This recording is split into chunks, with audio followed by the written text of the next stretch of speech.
Hey guys, welcome back with me again in this channel. So in this dress to impress tutorial, we are serving full celebrity glam with a jaw-dropping red carpet look that demands attention.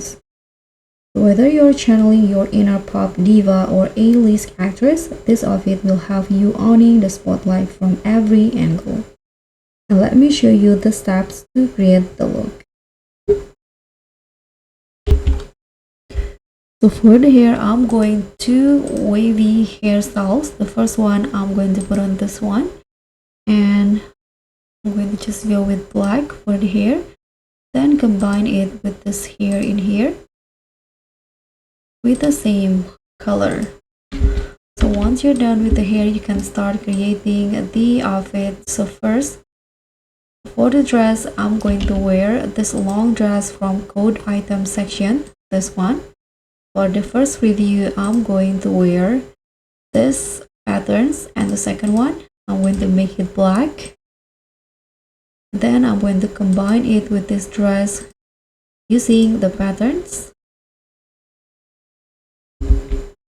Okay, so now I'm going to put on the accessory first. For the necklace, I'm going to combine two necklaces. The first one is this one. Change the gems color into these colors in here, and also this necklace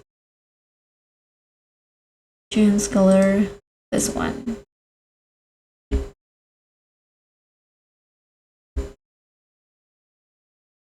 And here I'm going to grab this gloves, change the color into black, and remove the fur. Then I'm going to put on this puff on the arms using the patterns as the color. For the shoe, I'm going to just grab this heels and change the color into all black. So this is all the items for the red carpet look. Thank you so much for watching. Don't forget to like, comment, and subscribe. Also click on thanks. Bye.